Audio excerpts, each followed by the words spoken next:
조금 나았어야 했던 거야. 유럽이겠지 또. 거기는 보통 남녀같이 이 이 사람이 주인이 아니어서 근데 나는 뭐냐면 있을 거다. 구성등이 뭔가 객관적인 나라로 뚫어져가 생각 중요한데 그게 악하지 않아.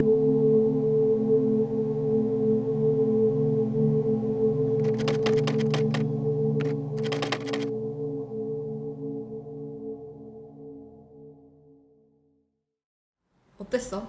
보고. 그러니까 이게 사실 근데 명확하게 이유가 안 나왔지. 맞아, 그냥 자살 이유가. 실종됐다라는.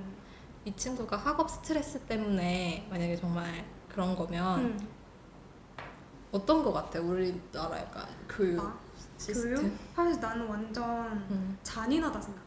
내가 이기적 유전자 읽으면서 같이 봤던 게 인간은 양육강식으로 뭔가 발전하고 생존해온 게 아니라 다정함으로 살아왔다? 그러니까 이타성?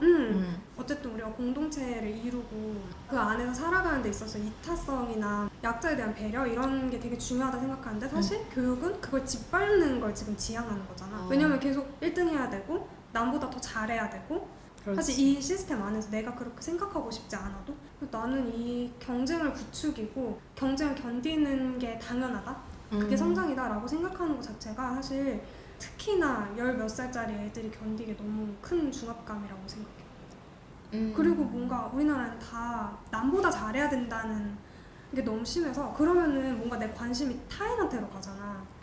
나는 거기서 오는 스트레스가 진짜 크다 생각해. 엄청 커. 그래서 사실 애들이 매년 죽잖아. 수능 때문에. 뭔가를 못 이뤘을 때 죽음을 생각하는 거야. 이 다음에 더 잘할 수 있어가 아니라. 그게 우리가 좀 너무 무감해졌다 생각해. 내가 10대 때 이만큼 노력했고 남보다 더 잘해서 그러니까 내가 이만한 노력을 해서 남들을 밟고 올라왔으니 그 미래가 나한테 보장되어야 한다는 약간의 알 수 없는 심리가 나는 사실 그게 건강하지 않다 생각하는데 건강하지 않은데 그 경쟁에서는 어쩔 수가 없는 거야. 왜냐면 내가 맞아. 너무 힘들게 이겼거든. 그러니까. 이걸 놓을 수가 없는 거야. 그리고 사실 그 이긴 게 사실 뭔가 경쟁에서 이기는 건 본인의 노력이 100% 들어갔다기보다 운도 작용하고 어느 정도는 그리고 특히 이거는 장기적인 게임이잖아 어쨌든 그러면은 걔네가 이때까지 받아왔던 교육, 부모님의 환경, 걔네가 있었던 학군 이런 게 총체적으로 작용을 하는데 이런 건 다 무시하고 내 노력만 중요한 거야. 그러니까 맞아. 자기보다 못한 사람은 노력이 부족해서 사회에서나 직장에서나 뭐 할당제를 시행을 하고 배려자 정책을 시행을 하는 게 사실 사회적 약자를 배려하기 위함도 있지만 다양성을 추구하기 위해서도 있다 생각하거든. 되게 중요하잖아. 중요해. 다양한 계층의 어떤 요구를 반영하고 그들의 아이디어를 종합해가지고 뭔가를 만들어내야 되잖아. 근데 그거에 엄청나게 반발을 하는 게 이런 보상심리 때문이거든. 뭔가 우리가 어떻게 보면 다양성에 대한 존중이 되게 약하고 사회적 약자에 대해서 배척하는 태도는 사실 난 부끄러워 마땅하다 생각하는데 그거에 대한 인식이 전혀 없는 게 교육을 받지 못해서 학교에서 배우지 못한 것으로 오는 것 같아. 뭔가 내가 받고 있는 교육이 정말 의미가 있는 것인가에 대한 질문 되게 많이 한 것 같아.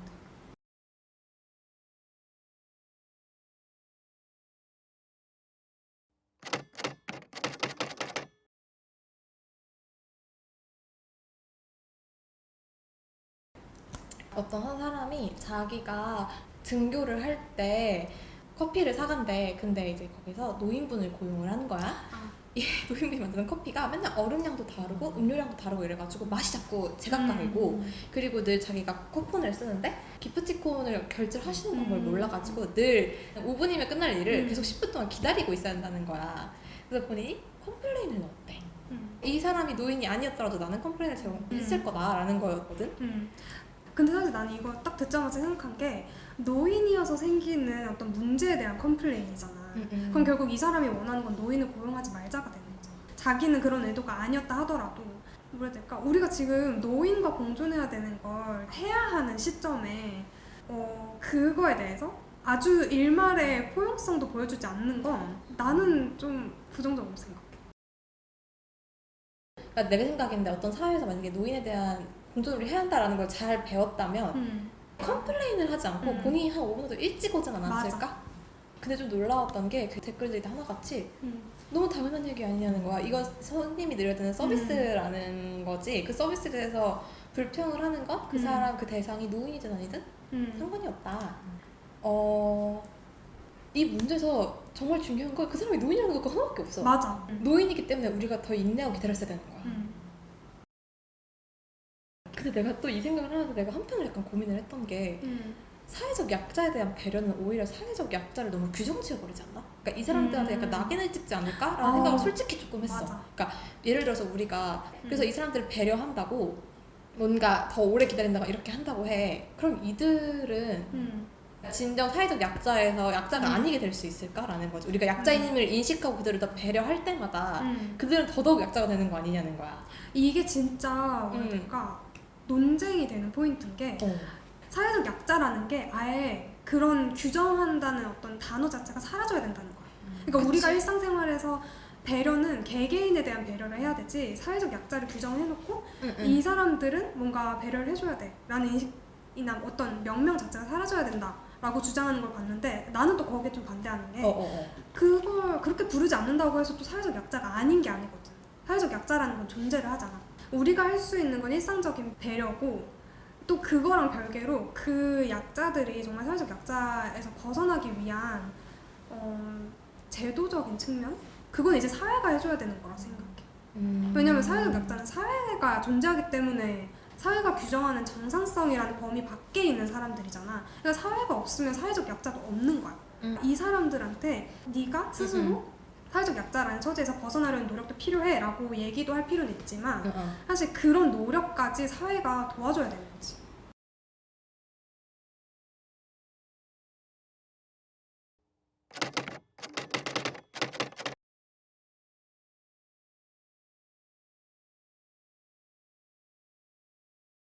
작년인가 재작년에 여성학 수업을 들었잖아. 그때도 막 묻지마 폭행이 엄청 심할 때였어. 그래서 교수님한테 여쭤봤다? 이거를 묻지마 폭행이라고 하는 게 진짜 맞는 거냐? 나는 이거 여성혐오 범죄라고 생각한다. 왜냐면 묻지마 폭행이잖아. 이유가 없어. 이유가 없이 분노를 표출하는데 분노를 표출할 대상을 선택을 해. 그 사람이. 그렇지. 그러면 사람들은 본능적으로 자기보다 약한 것 같은 사람, 두 번째는 사회에서 약하다고 규정하는 사람, 그리고 실제로 그만큼 권리가 없는 사람, 파워가 없는 사람을 약자로 생각을 하잖아? 다 여자인 거야. 여성인 거야. 그러면 이건 더 이상 묻지마 폭행이 아니라 여성 혐오 범죄인 거지. 그리고 사람들의 개인적 경험하고 사회적 경험을 많이 혼동하는 것 같아. 그러니까 사회적으로 우리가 지금 예를 들어서 여성에 대한 혐오적인 범죄가 있다 하는데 어떤 사람이 자꾸 개인적인 경험을 자꾸 반박하는 거야. 무슨 소리야? 우리 집 여자가 더 세? 막 이러는 거 있잖아. 내 주변엔 그런 사람 없어. 이런 식으로. 근데 여기서 포인트는 그게 아니거든. 내 말이. 그렇지 않은 현상이 존재한다는 거지. 그러니까 자기의 경험은 예외일 수 있다는 거야. 그 생각을 조금도 하지 않는 거지. 되게 편협한 건 사실 이것도 교육에서 오는 거야. 다양성을 경험할 수 없으니까 자기의 경험이 전부인 거지. 그 귀상어 알아? 유튜버? 그 자기의 논의를 전개하기 앞서서 전제라는 게 여성은 더 이상 사회적 약자가 아니다. 신체적 약자다. 근데 사실 신체적 약자와 사회적 약자는 구별할 수 없어. 일단 그 사람 모순을 먼저 짚으면 신체적 약자이기 때문에 사회적 약자일 수도 있어. 일단 첫 번째는. 근데 두 번째는 신체적 약자라는 것도 그렇게 키워진 결과라는 거지. 나는 그렇게 생각해. 나는 너희도 어렸을 때 초등학교 다니거나 하면은 운동할 때 보통 남자를 축구시키고 여자를 피구시키고 이런 걸 경험했지. 나는 왜 그거 따라하는지 잘 모르겠거든. 나도. 같이 한 공간에 밀어 넣고 애들을 뛰게 해야 여자 아이들도 남자 아이들만큼의 그게 그러니까 있지. 우리는 항상 구분되면서 자라왔기 때문에 모르는 거야. 정말 맞아. 여성이 정말로 신체적으로 약한지. 그리고 난 설령 그게 약하다고 해도 그게 어떻게? 정당화될 수 없어. 그 차별은. 근데 왜 이 논의가 되게 당연한 거야. 그러니까 사회적 약자이기 때문에 그 사회적인 역할에 차별이 있어야 한다는 그 논리 자체가 굉장히 폭력적이지. 정말 억압적이고. 맞아. 사실 이제는 되게 많이 다양해졌어. 여자가 키가 더 큰 경우도 있고.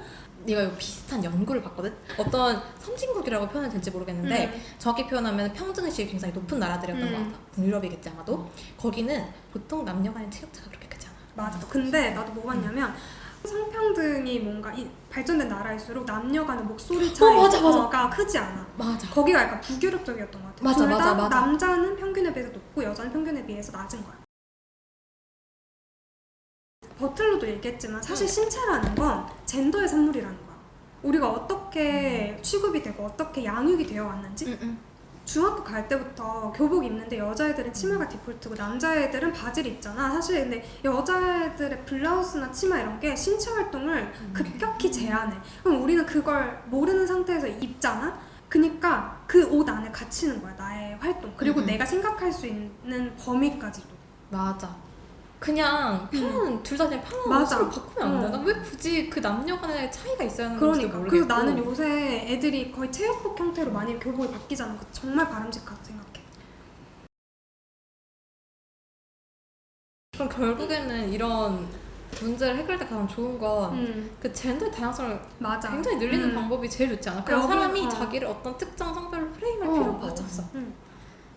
그리고 그 버지니아 울프 그 자기만의 방에서 맞아, 읽은 맞아. 건데 지금 시대처럼 성을 인식한 시대가 없대. 어. 그러니까 이건 자연적인 뭔가 논리가 아닌 거야. 우리가 인위적으로 만든 구분법인 거지. 그러니까 맞아. 항상 예외가 존재할 수밖에 없는 거야. 여기서 대학이 여성주의에 대한 그동안의 주류를 확 패러다임을 확 바꿔버리는 그런 관점을 더 많이 도입해야 된다 생각하는데 항상 여성에 대한 논의는 잠시 후에 아니면 다른 강의에서. 그럼 언제? 계속 배척이 되는 거야. 나는 그게 중요하지 않다라고 생각하는 것도 가부장제라 생각해. 왜냐면 나한테는 중요하고 난 여성들한테도 중요하고 더 나아가서는 이 사회한테도 중요하다 생각해. 주류가 아닌 사람의 얘기를 더 많이 들어보는 거? 그리고 그게 대학이 할 일 아니야?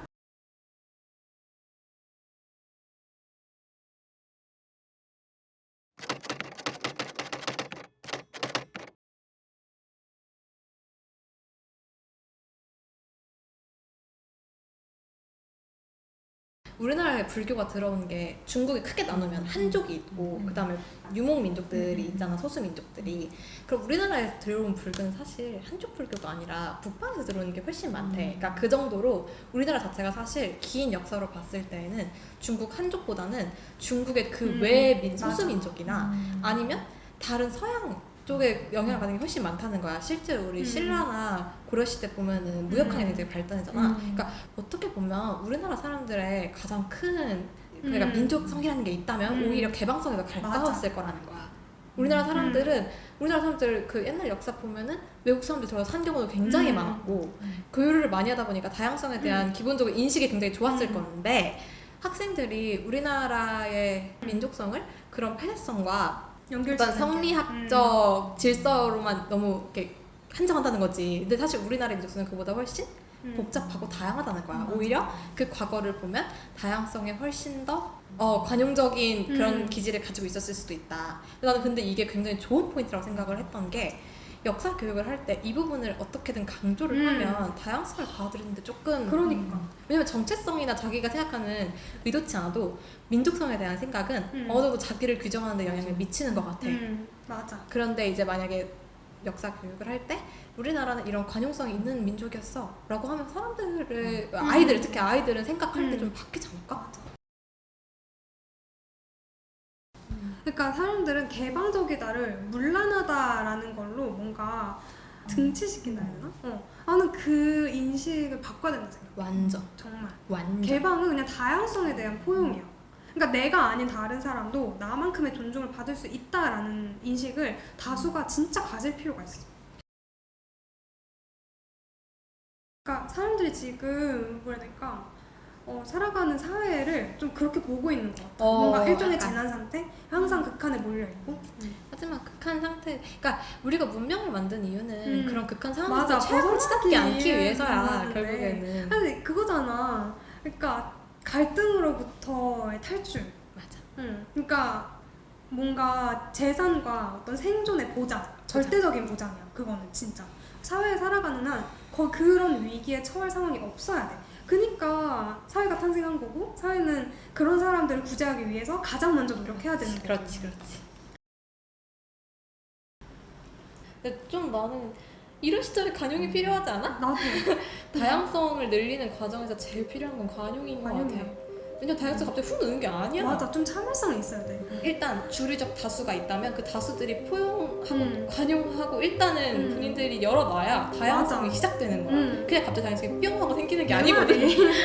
근데 다양성 다 좋다고 하면서 그 사이사이에 그 가독의 맞아. 관용에 대해서는 사람들이 잘 그러니까 모르는 그런 거지. 다양성 좋지. 근데 내가 너희가 알아서 그렇게 다양해져. 어. 그러니까 알았어 너희들 힘내서 살아남아봐 이런 느낌이야. 그건 아니야. 절대 그렇게